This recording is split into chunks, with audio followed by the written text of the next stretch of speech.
Asian American Studies at a university, having Asian American Studies at the University of Maryland is really critical if we expect the students and the people who come through this school to be able to be real contributors to society based on real information. Because without this history, a big chunk is missing. It's missing in history. And if it's missing in history, it means that there's this huge swath that's missing from our thinking. And therefore, we're not going to be creating a society that has all the pieces in place. 13 years ago, there was a crowd of 200 students marching to the administration building. They all demanded one thing: an Asian American Studies program. It's been a long time since my friends stood on the steps of the building protesting. A lot has changed, and the Asian American Studies program at the University of Maryland College Park is one of the fastest growing programs on the East Coast. This is a story of how the campus community created this program.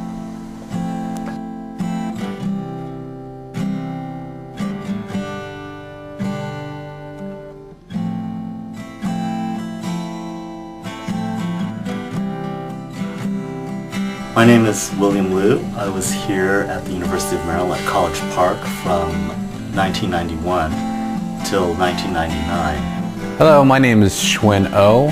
I attended University of Maryland at College Park from 1992 to 1997. Hi, my name is Wendy Wong Girardeau, class of 1997. I was one of the co-founders of WASP, working for an Asian American Studies program. My name is Christina Lagdameo, and I was the co-founder with Wendy Wong of WASP. Hi, my name is Phil Tajitsu Nash. I have been teaching at the Asian American Studies program at the University of Maryland since 1996. My name is Chandani Kumar. I was the Vice President of Programming for AASU from the 1997 to 1998 year.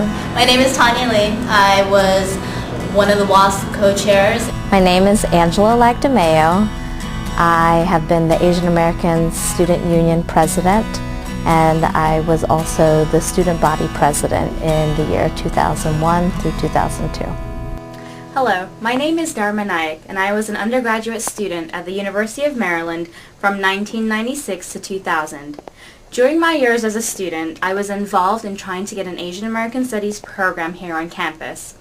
Now I'm back at Maryland as the coordinator for Asian Pacific American student involvement and advocacy, as well as one of the instructors for the Asian American Studies leadership class. I've been at the university for over 8 years, and no change has been more striking than the formation of the Asian American Studies program.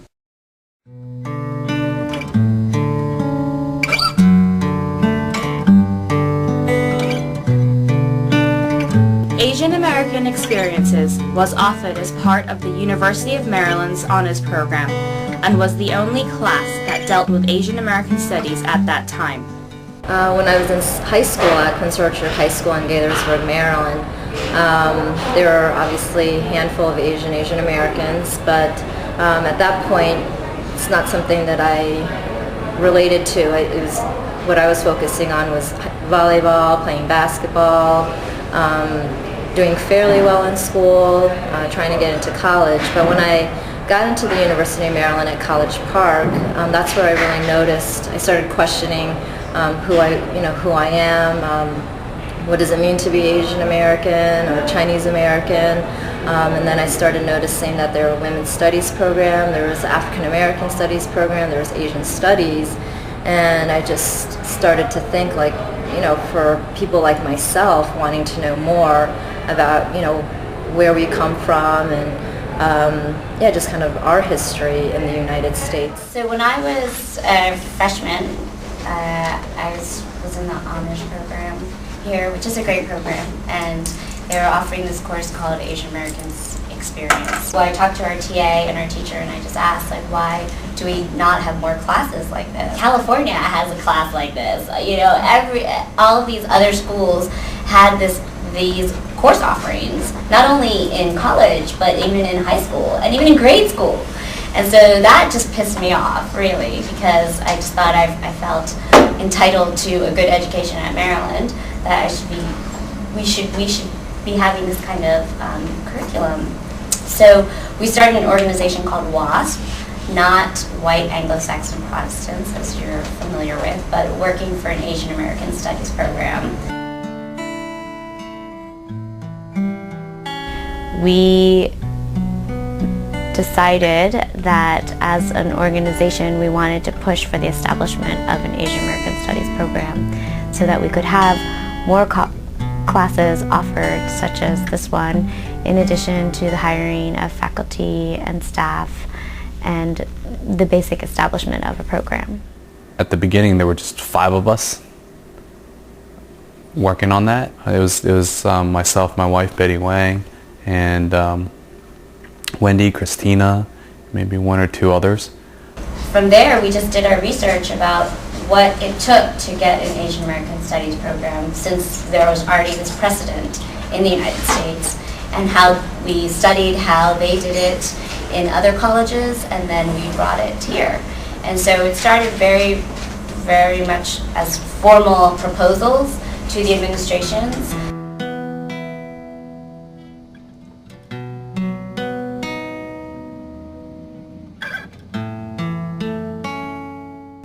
He was actually quite amenable to the Asian American Studies program. He actually was open to the idea of a curriculum around Asian Americans. I think he's willing to listen to us, and I think that's what allowed him to give us the seed funding.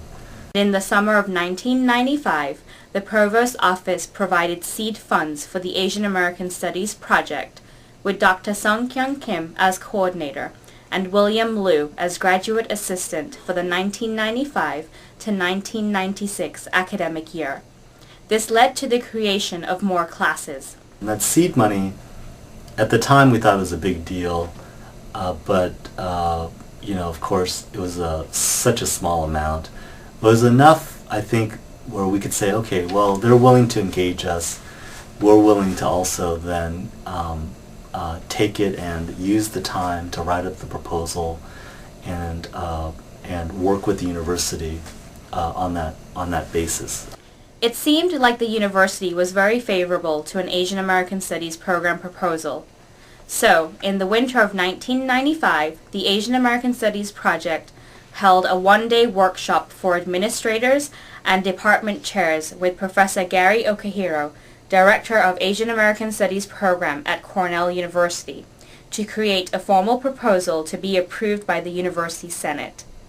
If they approved the proposal, then the program would be established. It would get a curriculum, professors, and the ability to award certificates to students who complete 21 credits worth of classes.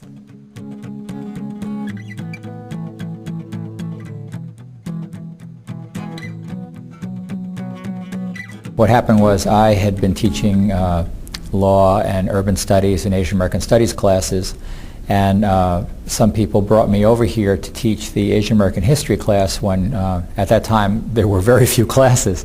They submitted the proposal to the Deans of Undergraduate Studies and the College of Arts and Humanities, but to no avail. The program proposal kept on going a little bit forward and then getting shelved and getting forward and getting shelved. And so it got a little frustrating in terms of when this was actually going to happen. There was some resistance to the way that we had configured Asian American Studies at the time. In other words, Asian American Studies was a scholarly look at investigation and exploration of the Asian experience in America, historically, contemporary issues, media, literature, psychology, sociology, all those different disciplines. But it was really at the time a look at Asians in America. And part of the resistance, I think, that the university had was from other faculty on campus. And the other faculty at the time, there were two Asian faculty who had the ear of the honors program dean at the time, and that's how they got this back message to the provost and the president to put the project on hold. And they didn't want people to focus on the negative history of Asians in America. They wanted us to focus on the economic success, essentially they bought into the model minority idea, and they said, look, Asian Americans are economically successful, they're educationally successful. Why focus on this history of marginalization and racism? What does it have to do with what's going on now? The interesting part of it was that, of course, from these two faculty, they had never taken an Asian American Studies class. They'd never gone to an Asian American Studies conference. They'd never published in an Asian American Studies journal. Students began to bring the community together and push for the establishment of a program. We had to be very creative and bold to get the attention of other students and the administration to even consider our issue. And some things we did were just teach-ins, going out to high schools and getting the media involved, but then also being a little bit more radical with chalking. Back then, chalking was a big deal. Ooh, you guys must be like, wow, big deal. But if we would chalk up something like, did you know over 120,000 Japanese American citizens were interned, against their will during World War II? People were like, what? What's going on? And then people would just walk into their class, and we would just chalk up with all this Asian American history facts that you weren't getting in your education here at Maryland. It was frustrating just because I think when you're very passionate about something, you just want to go, now, you want to, like chalking the campus or whatever it may be. Just having, protests or sit-ins or, just informational sessions out on Stamp Student Union. Like, you just want to keep the momentum going because you feel that if you stop, people will forget about it or it won't become a priority. So at the beginning, it was all about creating buzz and getting more people interested and more people involved. So one of the things we did was go down to Duke. I think it was in 1995 to the East Coast Asian Student Union Conference to put our bid in for to host the conference in 1996, and we won the bid. At that time, hosting an East Coast Asian Student Union Conference was a pretty big deal because you're the host school. Students are coming from not just the East Coast but the West Coast as well, and from the Midwest, all over the U.S. And it's a great time to showcase the importance of Asian American students and their involvement in the university system. There were a bunch of people who became very close friends, and during that period, about a 1 or 2 year period, where everyone took on leadership roles in their own social groups. Like we were very close with the CCC, CSA presidents, FCA, KSA, ISA, Indian Student Association, all these different groups. We were a tight group who took leadership roles, and that really helped.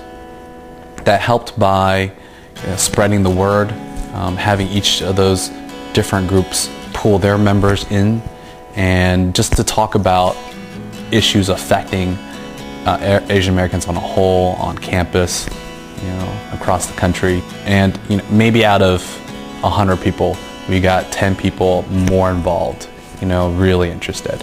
And so the idea is to try to pull in as many people as we could. The Asian Student Union then became the Asian American Student Union, the AASU, and WASP became a part of this organization. I took a course on Asian American women, which was, I think it was like a 400 level class, 300 or 400 level class. I was the only freshman in the class, but a lot of the other student activists in Asian American Student Union happened to be taking the class that semester, including Tone Nguyen, Xuan Yu, Christina Lagdameo. I think Glenna Chang was also in the class. And they were very intrigued by the freshmen who decided to go into the Asian American women's class that was kind of a higher level class, and I was very impressed by them because they all seemed to really know what they were talking about. They were really involved in the class, and they invited me to go to an Asian American Student Union general body meeting. So my friend and I, we were new freshmen and we wanted to get involved, so we went to the meeting, and that's where we first learned about WASP. Just working with other student groups, always having that unique coalition of through the other student unions, BSU, LSU, the LGBT organization. Just there's such a coalition and such an alliance. So Asian American Studies not only had our Asian American students pushing for it, but other student leaders pushing for it, showing the university, hey, there is this need for it, not just for our population, but for the population as a whole, the general population of the campus. There were definitely times when you felt alone and felt like nobody cared and that you didn't want to continue, but that's when your friends were there for you to kind of rally behind you and pull yourself up. I literally ate, drank, slept Asian American Studies. My roommate would tell me in the middle of the night, I would sit up and say like, Asian American Studies now, or talk about classes, or just start yelling about Asian American Studies. I don't know what it was, but she was worried. And I would go on for like at least a couple minutes, and then I would like fall back asleep, and then I would wake up again, saying something about Asian American Studies. We thought the Asian American Studies program was really going to start to happen pretty soon, but it turns out that it still was still not a priority for the university.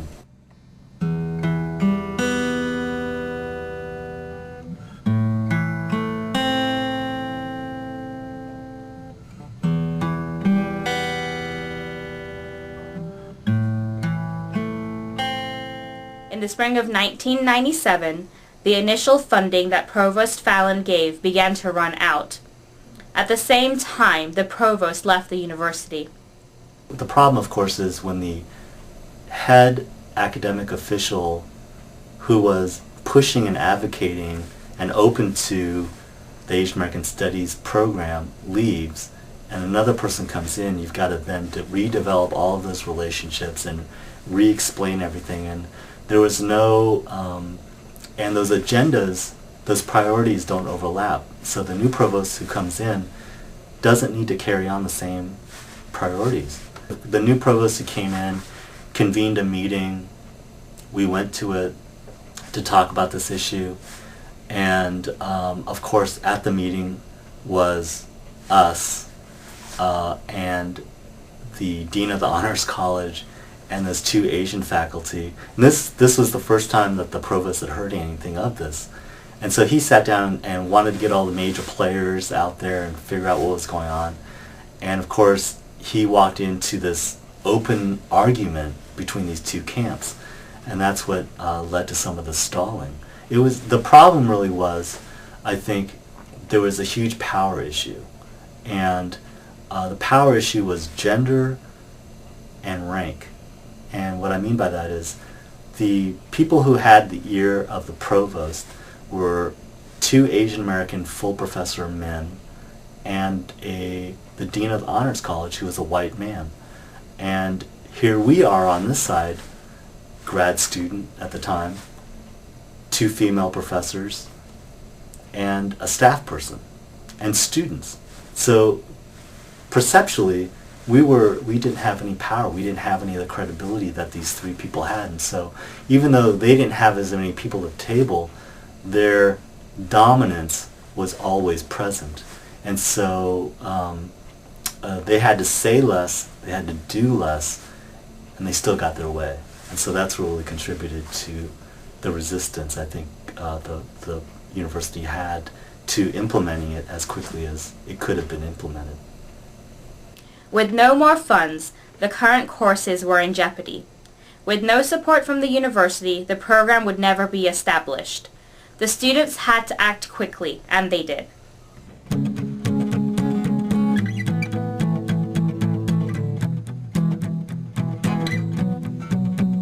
If there isn't a student demand for the program, then the administration will not give you anything, not, proactively. There has to be that student demand. And so we had to rally the students again. We had an idea for a stereotype day, which was every day is stereotype day until we have Asian American Studies at the University of Maryland. So we all dressed up as coolies. Dressed up really nerdy. The beautiful Asian butterfly and lotus blossom coming down the runway, or the asexual, nerdy Asian male. I think at that point we had actually gotten the Latino Student Union involved as well. A lot of people came out to support it, and a lot of minority groups just would see us out in front of the Stamp Student Union, and they would just be very supportive. And somehow we rounded up like 150 people, and someone suggested, well, why don't we march into the president of the university's office? The Black Student Union president was like, let's go down to Kerwin's office. And we're like, okay. And he's like, yeah! So everyone gets all pumped up. And we started chanting Asian American Studies now, and it, 100 people turned to 150 people, to 200, as we made our way down to the president's office. And so we went down there and we're like, we demand a meeting with Kerwin, because they were just placating us and not attending to our demands. And they're like, okay. Of course, when we got to the office, we were stopped by campus police. But it was a lot of fun, and there's just, it just created a lot of buzz, and a lot of people were very supportive.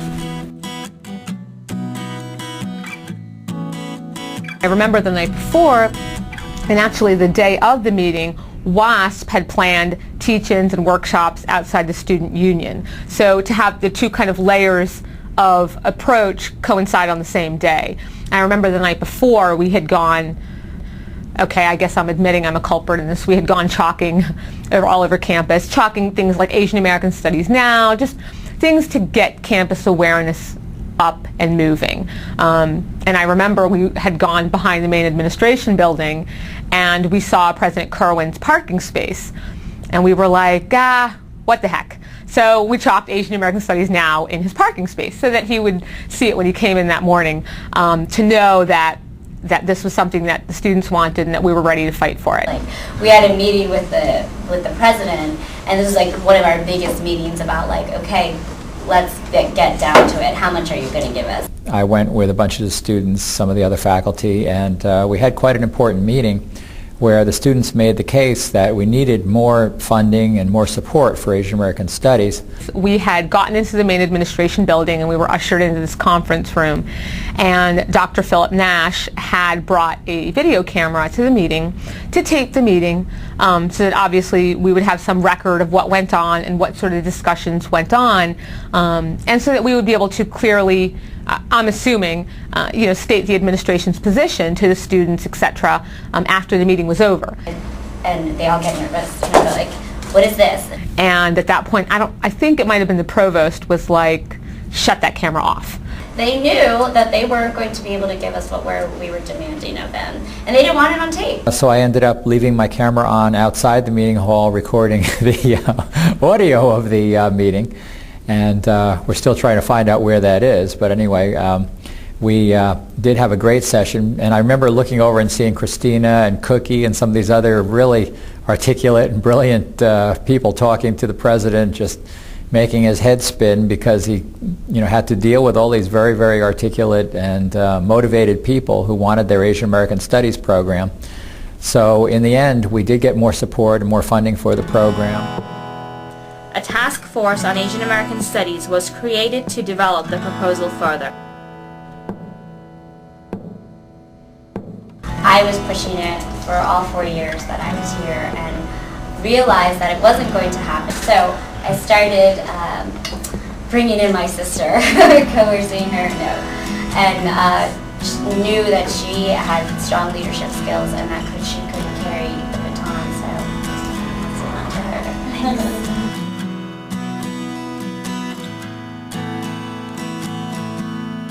In the winter of 1997, the task force submitted its report to Provost Gregory Geoffroy, and in the spring of 1998, the provost endorsed the report. Finally, the program was in reach. Faculty and students began searching for professors and developing the curriculum. The steering committee was needed to formulate what the program was to look like, how many classes there was to be, who was going to be teaching those classes, as well as what classes would be cross-registered to make up an Asian American Studies program certificate. Through the history department and through the sociology department, there was going to be a joint faculty. So Dr. Lisa Marr eventually got chosen, and the undergrad on her search committee was Angela Lagdameo, and I served on Dr. Dae-Young Kim's committee, who was hired through sociology and Asian American Studies.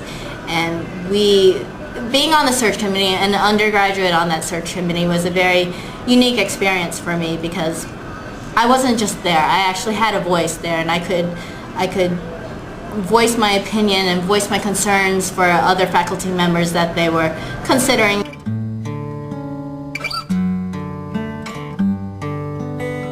We were still showing a presence of saying, hey, what's going on? We're still waiting on this. We do want this now, so just make sure, just letting you know, we're here, we're watching, and we're waiting. During a sit-in that we had in President Moat's administration building, he said to us that he couldn't address what we were asking for because it wasn't his job. And at that time, I was bold, and I just said, President Moat, if it's not your job, then what is my tuition paying your, and I quoted his salary. And it was like a couple $100,000. So, and the reason why I tell you that is because we felt like we had nothing to lose. We're a student here, and we have only to gain, and the university has only to gain.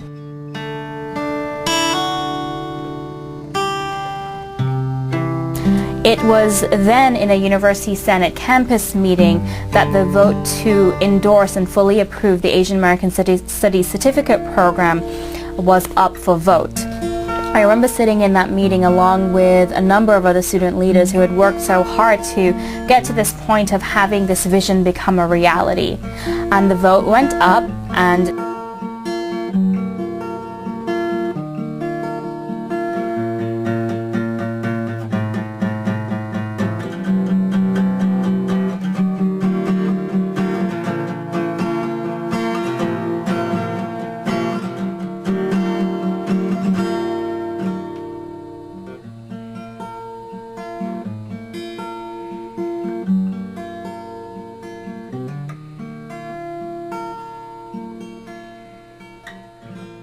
So basically, we've come full circle here. We started out with a fledgling program. We have a very strong and vibrant and growing program now.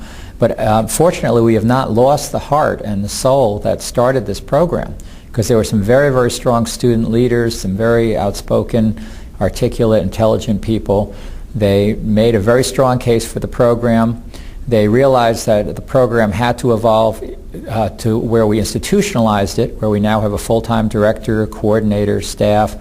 But at the same time, the students maintain a vital role helping to grow the program, helping to reach out to some of the high school students, helping to reach out to people on other campuses. I just see wonderful synergies between what different people are doing on campus and off campus. And I think the University of Maryland at College Park is going to continue to be one of the major centers of Asian American Studies in the 21st century. When I took my first class of Asian American Studies, it was the greatest epiphany to know, oh, okay, what I'm understanding as my experience is communal. It was a huge collaborative effort among, at any given time, 20 or 30 different people, all moving towards one goal. You work with these people like I said, 24/7. You're eating, sleeping, drinking Asian American Studies with these people who become my friends. Although we've lost touch over the years, there's still that bond and that connection so when we do reconnect, it's there.